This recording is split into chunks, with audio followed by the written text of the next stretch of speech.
A paz do nosso Senhor e Salvador Jesus Cristo, meu irmão, minha irmã.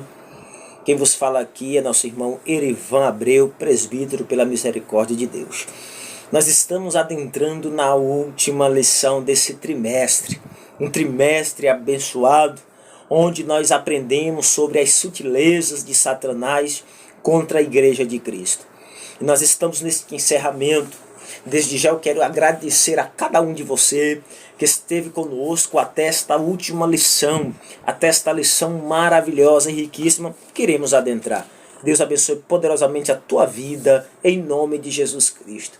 Neste momento, eu quero também desejar a você que está chegando agora pela primeira vez no nosso canal, ou que já assistiu o vídeo, mas não se inscreveu ainda, um bem-vindo para você, seja muito bem-vindo você, sua família venha ser abençoada em nome de Jesus Cristo.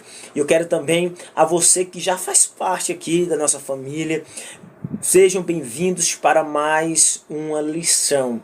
A lição agora é a lição de número 13, última lição do nosso trimestre, que tem como tema resistindo às sutilezas de Satanás. Então, irmãos, nesse trimestre nós aprendemos muito sobre os ataques de Satanás. Eu quero aqui, nesta última lição, uma lição muito rica, que é sobre as sutilezas de Satanás, resistindo elas. Então, irmãos, eu quero aqui comentar um pouco sobre as lições passadas para trazer memória algo importante que nós aprendemos. Nós aprendemos sobre o movimento dos desigrejados, aqueles que preferem congregar em casa e não congregando no meio do povo de Deus. Aprendemos o quê? Que isso é errado, que Deus não se agrada disso.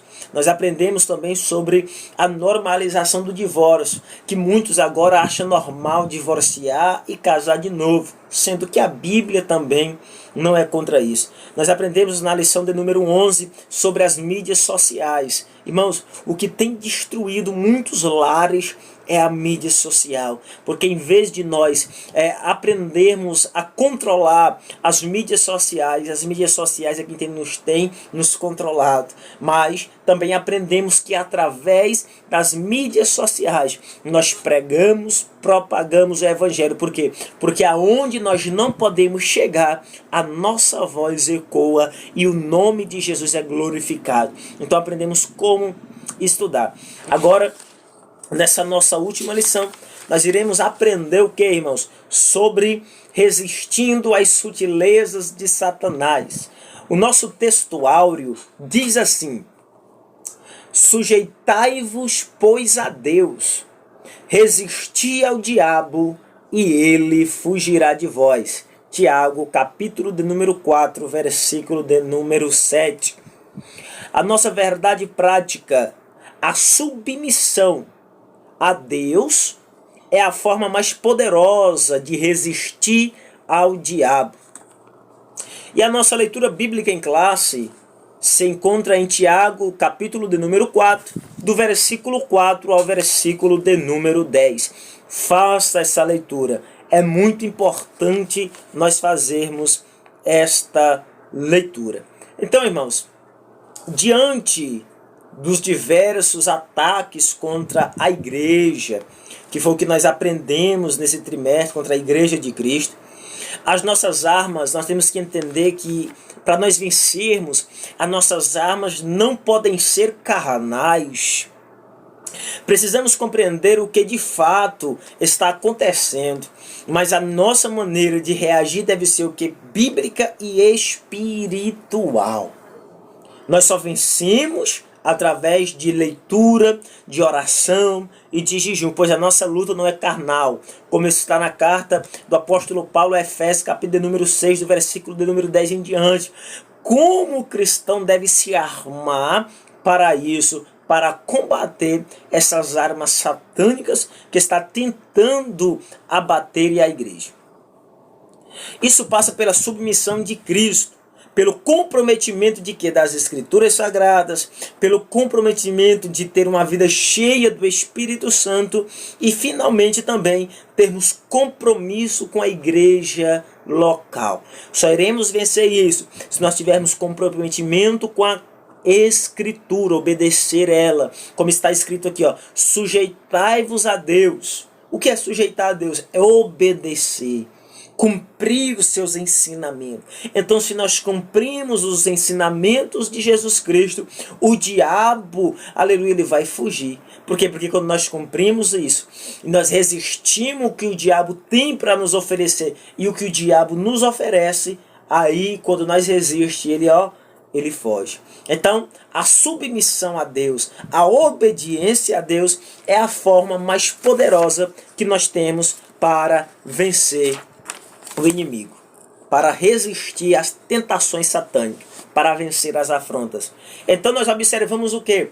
Nós observamos nas lições anteriores como a igreja genuinamente evangélica, ela está sob o ataque do inimigo, por meio de várias sutilezas que nós aprendemos da lição 1. Até agora, o diabo ele tem procurado de toda forma desviar o quê? A igreja. Para onde? Desviar a igreja do propósito, da missão para a qual a igreja foi formada. Porque a missão da igreja ainda é levar o evangelho genuíno. Para quê? Para arrancar o homem das garras e do engano de Satanás através da verdade. Então o dever da igreja é fazer a missão de Cristo. Então Deus entregou uma missão para a igreja. E a missão da igreja é ide, pregar o evangelho, ide e fazer discípulos, batizando em nome de quem? Do Pai, do Filho e do Espírito Santo. Mas infelizmente, irmão, o que se observa em muitos círculos ditos cristãos, e muitos que dizem ser cristão, é um evangelho que é diluído. Já em vez aquela graça, aquele evangelho genuíno que era pregado ali, já não é mais pregado. Agora, a essência cristã que tinha no meio do povo, em vez disso é o que? A mistura. Então, irmão, nessa lição nós iremos ver e observar como o inimigo, como a igreja, o inimigo de nossas almas ataca e como nós iremos resistir a esses ataques. Por isso, veremos que a igreja só será vitoriosa na guerra contra o adversário se centralizar o que é a sua vida e dos membros da igreja no Cristo ressuscitado. Então, irmão, essa é a nossa introdução. Se já está sendo bênção para a tua vida, então deixe o seu like aqui nesse vídeo, comente esse vídeo. Se você não é inscrito, se inscreva e você vai ser abençoado. Irmãos, ative o sininho também das notificações, porque quando você ativa o sininho, o YouTube ele recomenda para você assim que nós postarmos um vídeo aqui no canal. E também, antes aqui, quero dizer que a partir do dia 21 agora, estaremos iniciando o nosso propósito, palavras que libertam, 150 salmos. Nós iremos comentar e fazer uma oração poderosa para que Deus possa abençoar a tua vida e a tua casa. Então compartilhe desde já para que mais pessoas venham ser abençoadas também com esta campanha dos salmos. Amém, meu querido? Tópico de número 1 da nossa lição: comprometimento com a vida centrada em Cristo. Tópico de número 1, subtópico 1. Cristo ou Salvador. Escrevendo à igreja de Corinto, o apóstolo Paulo disse: porque nada me propus saber entre vós, senão Jesus Cristo. Está em 1 Coríntios 2, capítulo 2. Capítulo 2, 2. Cristo era o centro da mensagem de Paulo. Da mesma forma, Pedro disse, o apóstolo Pedro: em nenhum outro há salvação a não ser em Cristo Jesus. Cristo também era o centro da mensagem do apóstolo Pedro. Cristo era o centro da mensagem apostólica e de todos os cristãos. Descendo Felipe à cidade de Samaria, lhe pregava quem? Cristo. As escrituras são bem claras. Não há outro Salvador fora de Jesus Cristo. Não há exceção. É por isso que Jesus disse: eu sou o caminho, Eu sou a verdade e eu sou a vida. E ninguém vem ao Pai senão por mim. Então o que?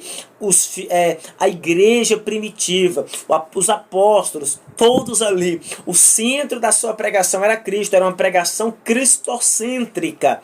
O interessante é que hoje estão mudando muito as pregações. A pregação está mais para o homem do que para Cristo.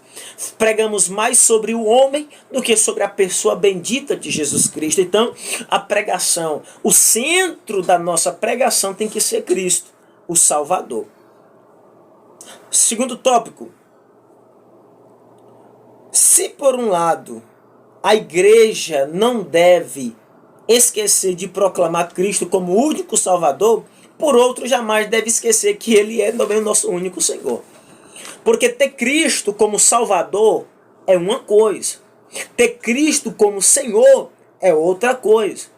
Existe uma doutrina que diz, uma vez salvo, sempre salvo.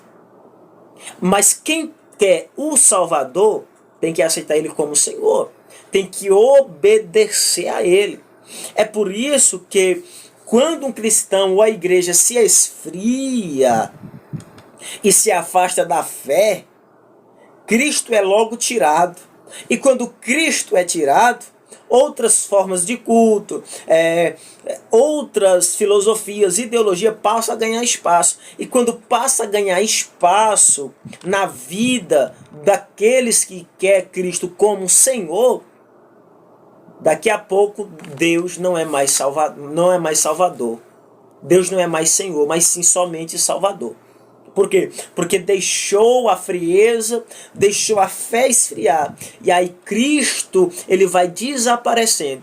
E as pessoas só querem Jesus Cristo agora como Salvador e não como Senhor. Mas quem quer Cristo Senhor tem que obedecer, tem que cumprir. Quem recebe a Cristo como Salvador deve andar na fé, tendo Ele como que Senhor. Como, pois, recebestes o Senhor Jesus Cristo, assim também andai nele. Então, como nós recebemos a Cristo, devemos andar nele. Receber Cristo como Salvador, mas não andar nele, isto é, de acordo com os seus ensinos, é negar o seu senhorio. Se nós temos Cristo como Senhor e não cumprimos e não andamos nele como Ele quer que nós andamos, nós estamos negando o senhorio de Cristo. Aonde o apóstolo Paulo diz que agora tudo se fez novo. Nós somos nova criatura, as coisas velhas se passaram e tudo agora é novo. A falta de reconhecer o senhorio de Cristo é a causa, irmãos, do fracasso na fé de muitos cristãos. A sutileza do diabo está no fato de dizer que você pode viver uma coisa sem a outra. Olha o que Satanás diz. Satanás ensina o quê? Você pode estar na igreja, mas não precisa obedecer o que Jesus quer que você obedeça. Você pode ir para os cultos. Irmãos, entenda o que é que a lição está nos ensinando aqui. Satanás está querendo agora não tirar o povo de dentro da igreja. Satanás quer o povo dentro da igreja, mas servindo a ele. Deus usou Isaías e disse, vocês falam da boca para fora, mas por dentro só falam engano. Não cumpre o que falam. Aí Jesus vem no Novo Testamento e diz assim, vocês falam da boca para fora, mas por dentro são um sepulcro encalhado. É isso que Jesus está ensinando aqui. É isso que a lição nos ensina. Por quê? Porque o diabo está, a sutileza de Satanás para tentar matar a pessoa não é mais tirar da igreja. É deixar na igreja, mas vivendo de qualquer jeito. É por isso que tem muitas portas abertas. Tem porta para todo tipo de pessoas. Porém, Jesus vai dizer, o caminho ainda é estreito. A porta ainda é estreita. Então, a sutileza do diabo está no fato de dizer que você pode viver uma coisa sem a outra. Em outras palavras, você pode ser salvo, independentemente da forma, maneira que você vive. Ele quer dizer o quê? Você aceita Jesus como Salvador, mas você pode andar do jeito que você quer viver, que você vai ser salvo. Isso é uma sutileza de Satanás. Isso é um engano maléfico. E esta lição veio aqui para nos dizer que nós temos que resistir a esses falsos ensinos e essas falsas doutrinas que têm afastado o homem da presença de Deus. Em nenhum outro há salvação a não ser em Cristo Jesus. Amém, meu querido? Tópico de número 2. Comprometido com as Escrituras. Bíblia, a revelação de Deus. Comprometimento com as Escrituras. Bíblia, a revelação de Deus. Vez por outra, vemos falsos mestres questionando a autoridade das Escrituras e sua atualidade. No entendimento deles, a Bíblia contém a palavra de Deus. Contudo, encontra-se ultrapassada, foi o que nós aprendemos na relativização da Escritura Sagrada. O que a Bíblia tem que ser atualizada. Eles acreditam que a Bíblia é a palavra, não precisa atualizar, porque para viver de acordo com o desejo dele, para viver de acordo com a vontade dele. Só que a Bíblia, irmãos, a palavra do Senhor vai dizer o quê? Que a palavra de Deus, ela é inspirada pelo Espírito Santo. Ela não tem vencimento. A palavra de Deus não tem vencimento. Então, se todo dia nós ler a palavra, todos os dias nós vamos cada vez mais nos alegrar, nos alimentar e nos fortalecer. Então, assim há uma tentativa consciente e sistematizada de minar a autoridade das Escrituras. Na verdade, esse ataque é contra as Escrituras como revelação de Deus para o homem. Deixando de ser a revelação de Deus, a Bíblia torna-se um livro meramente humano, sujeito a falhas e portanto, passível de correção. Convém dizer que a Bíblia é a palavra de Deus. O que é isso? Eles não creem que a Bíblia é a palavra de Deus. Então, quem tem comprometimento com a palavra, tem que andar conforme a palavra. Tem que acreditar na palavra. Tem que vivenciar esta palavra. Jesus disse, e conhecereis a verdade, e a verdade vos libertará. Quem é essa verdade? É a palavra. João vai dizer o quê? No princípio era o verbo, e o verbo estava com Deus, e o verbo era Deus. O que é verbo? Palavra. Então a palavra estava com Deus. Então a palavra de Deus é quem liberta. Nela não há mentira, não há engano. Não tem essa de atualizar. Por que eles querem atualizar? Eles querem atualizar a Bíblia, a revelação de Deus. Para quê? Para que a Bíblia venha se adaptar a nós. Só que nunca vão conseguir. Por quê? Porque a palavra, a Bíblia Sagrada, essa palavra aqui, ela nunca irá se adaptar ao homem. O homem é que tem que se adaptar à Bíblia Sagrada. A Bíblia nunca vai apoiar o erro do ser humano. A Bíblia ela mostra o erro do ser humano. A Bíblia mostra o erro para que o homem venha se arrepender do seu erro. Se arrepender para não pecar. O que foi que João disse? Filhinhos, eu escrevo esta coisa para que não pequeis. Então quer dizer o quê? A Bíblia é escrita para nos ensinar a não pecar. Porém, se nós pecar, nós temos um advogado fiel, Jesus Cristo justo. Mas a Bíblia Sagrada, ela é a revelação de Deus ao homem. E como tal, ela sempre é atualizada. Não é a Bíblia que tem que se ajustar ao homem. É o homem que tem que moldar para a Bíblia. É nós que temos que se adaptar às Escrituras Sagradas. Então temos que ter o quê? Compromisso com as Escrituras Sagradas. Porque a Bíblia é o quê? A revelação de Deus. Segundo tópico, do tópico 2. Bíblia, regra de fé e conduta. A Bíblia é a nossa regra de fé e conduta. Quando a Bíblia deixa de ser a revelação de Deus para nós, então ela também deixa de ser a nossa regra de conduta e fé. Uma igreja genuinamente evangélica precisa se conscientizar de que as Escrituras são a fonte de quê? De valores éticos, morais. e espirituais que devem nortear a vida cristã.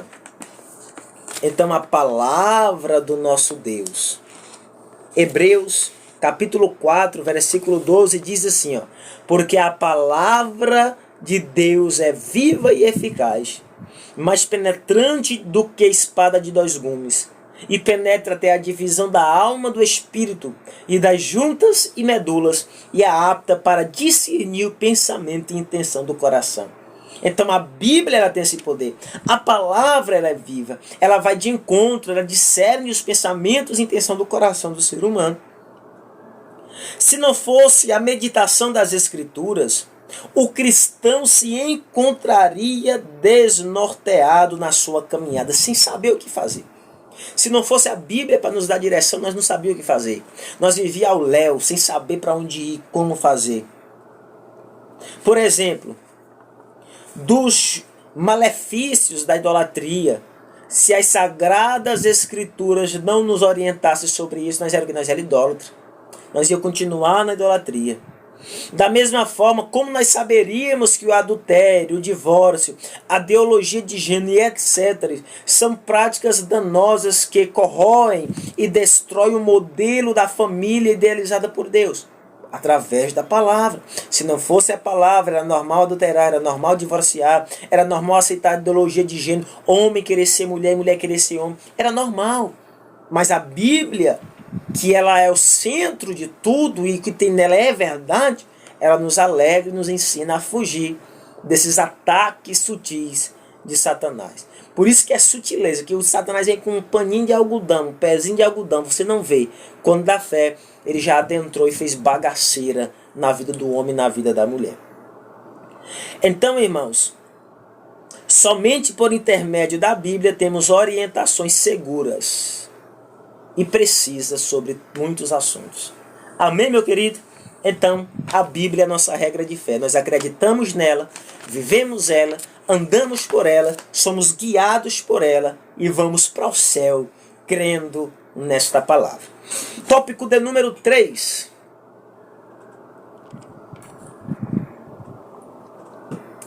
Comprometidos com uma vida cheia do Espírito Santo.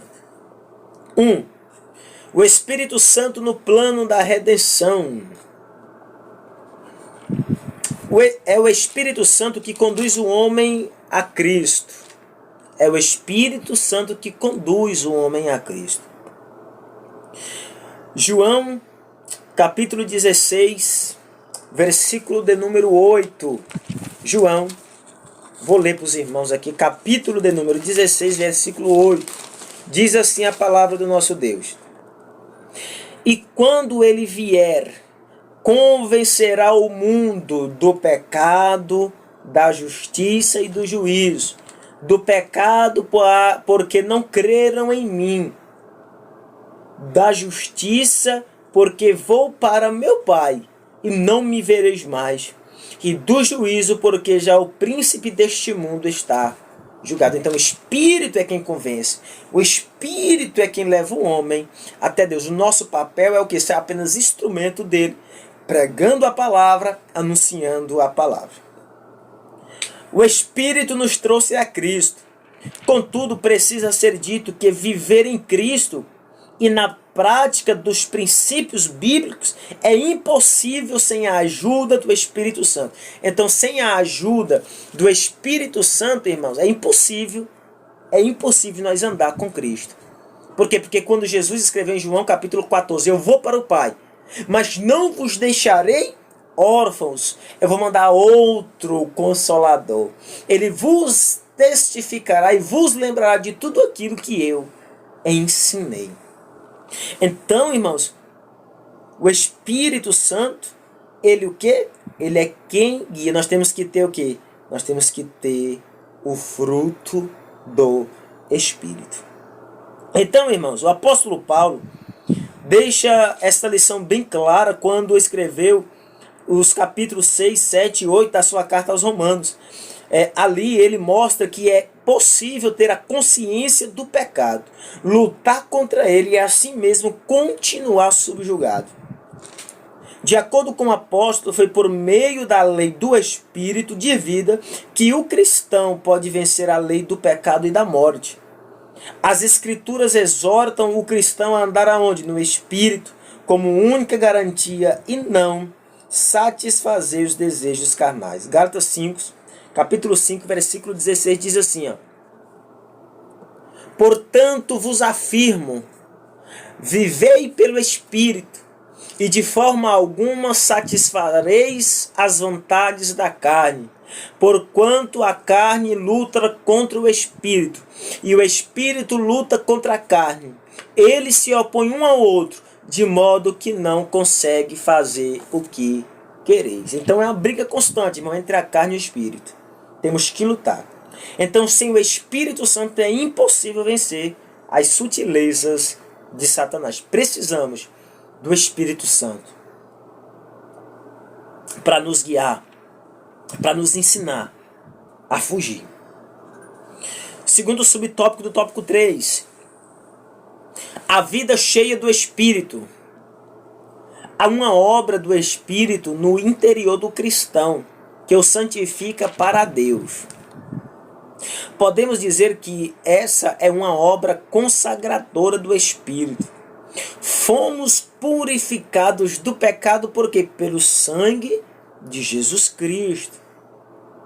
E temos o Espírito Santo presente em nós, que nos permite viver a vida santa em um mundo de impureza. Por quê? Porque o Espírito Santo, irmão, concorda aqui comigo. Quando nós planejamos ou queremos, de alguma maneira, fazer algo que não agrada a Deus, o Espírito Santo ele é automático, ele testifica, ó, isso aí não agrada a Deus.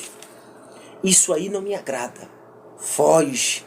O que é que nós fazemos? Ouvimos a voz de Deus e fazemos o quê? E fugimos. Então a palavra, a Bíblia, quem é cheio do Espírito Santo não é enganado. Quem é cheio do Espírito Santo foge. Foge dessas coisas. O que é que a palavra de Deus nos diz? Salmos 119, 105. Lâmpada para os meus pés é a tua palavra. Luz para o meu caminho, é farol alto e farol baixo. Luz para os pés, clareia para não tropeçar. E luz para o caminho, clareia a quem está de longe. Então a palavra clareia, o Espírito Santo dá visão para a gente não viver no errado. Amém, meu querido? Então, irmãos, essa capacitação para a santidade permite ao cristão viver uma vida cheia do Espírito diante de um mundo hostil. Contudo, há também uma obra capacitadora do Espírito Santo.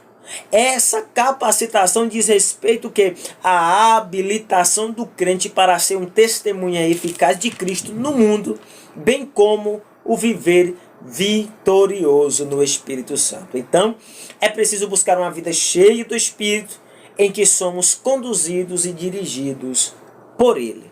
Amém, meu querido? Quarto, nós aprendemos o quê? No tópico 1 nós aprendemos o quê? Que temos que ter compromisso com Cristo, uma vida centrada em Cristo. Segundo, nós aprendemos o quê? Que temos que ter um compromisso com a Escritura, viver a Escritura, pregar a Escritura. E temos que ter um compromisso com o Espírito Santo, buscar Ele, ter uma vida cheia do Espírito Santo. E para concluir o nosso último tópico, nós iremos o quê? Aprender que temos que ter compromisso com o quê? Com a igreja que nós congregamos. Antes de eu ser bênção para outra igreja, eu tenho que ser bênção primeiro para a minha igreja que eu congrego. Então, comprometido com a igreja local, a igreja como corpo de Cristo. Escrevendo aos Coríntios, o apóstolo Paulo disse: ora, vós sois o corpo de Cristo e seus membros em particular. Nas Escrituras, a igreja ocupa um lugar de relevância ímpar. Fica sempre em destaque a igreja como um corpo, ou seja, uma expressão de sua dimensão coletiva. Nesse sentido, o aspecto local da igreja também fica enfatizado. Na metáfora dita por Paulo, no capítulo 12 da sua primeira carta aos Coríntios, fica evidente que, assim como um membro do corpo humano separado deste perde sua utilidade, da mesma forma a igreja.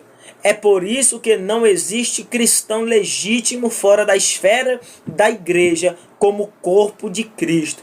A própria palavra desigrejados torna-se um termo impróprio, uma forma de descrever uma anomalia espiritual.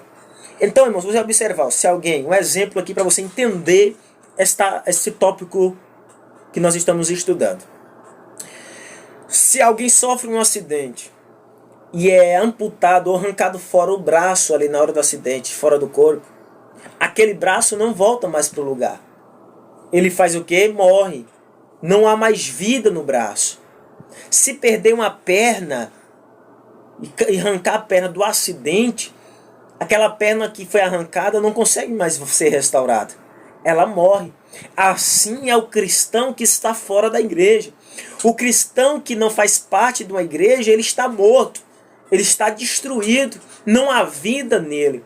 Assim é os ensinos instruídos que nós aprendemos aqui uma das sutilezas de Satanás, que é a sutileza dos desigrejados. Para eles, a igreja fora da igreja. Não existe. Cristão fora da igreja não existe.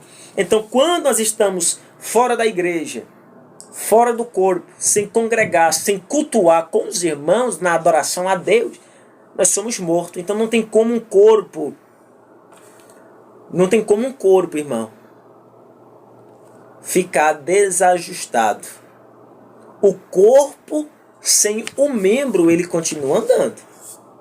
O corpo sem um braço, ele vai embora. O corpo sem uma perna, ele anda, porém com defeito. Por quê? Porque sente necessidade daquela perna. Assim é o cristão. A igreja, quando perde um crente, a igreja sente falta daquele irmão. Porém, ela continua andando. Assim, o irmão, o que é que acontece? O irmão que está fora da igreja, ele não consegue andar. Ele morre. Ele esfria. Ele se afasta. Perde a presença e morre. Então, entenda algo. Não existe isso. Não seja um desengrejado. Tenha o compromisso com a igreja. Você faz parte do corpo de Cristo. Cristo é a cabeça da igreja. Amém, irmão? Segundo subtópico. O lugar e a importância de cada membro da igreja. A palavra igreja jamais deve significar templo. Jamais, irmão. Igreja é igreja, templo é templo. Um templo pode ser a estrutura arquitetônica ou onde a igreja se reúne. A igreja, portanto, não é um prédio feito de aglomerado de concreto, tijolos e etc. A igreja é eu, a igreja é você. O templo é o lugar onde a igreja se reúne para adorar quem é digno de toda a adoração. Ela é o corpo de Cristo. Como corpo de Cristo, ela possui seus membros. Ela também não é um ajuntamento de pessoas em que ninguém sabe precisamente qual é a sua função no corpo. Biblicamente, cada membro da igreja, assim como o corpo humano possui seu lugar e função para exercer, um desigrejado é alguém que por alguma razão não conseguiu exercer sua função no membro do corpo de Cristo. Então, todo mundo tem importância. Todos nós temos importância dentro do corpo de Cristo. Procure a tua importância. Para que eu estou dentro da igreja? Eu sirvo para quê? O homem pode olhar e não ver nenhuma qualidade. Mas Jesus, que está como olhos como chama de fogo, ele olha para você e diz, tem qualidade. Eu quero ele para mim. Então, o lugar e a importância de cada membro da igreja. Nós somos importantes. de quem limpa a igreja até quem sobe no altar, tem um papel fundamental dentro da igreja. Então você é escolhido e escolhida por Deus. Congregue, cuide, compromisso, tenha um compromisso com a sua igreja local. Seja uma bênção na tua igreja, para depois você ser bênção em outra igreja. Amém, meu querido? Esse é o encerramento do nosso terceiro trimestre. E a partir, irmãos, da próxima aula, nós iremos estudar sobre a justiça divina, a preparação do povo de Deus para os últimos dias no livro do profeta Ezequiel. Então iremos aprender sobre isso aqui. A nossa primeira lição é Ezequiel, o atalaia de Deus. Iremos aprender na próxima lição, muito importante. Fique comigo e você vai ser abençoado no nosso quarto trimestre do ano de 2022. Amém, meu querido? Que Deus te abençoe poderosamente e até o próximo trimestre, se assim Deus nos permitir. Que o grande amor de Deus, a graça do nosso Senhor e Salvador Jesus Cristo esteja com cada um, não só hoje, mas para sempre. Amém. Que Deus te abençoe.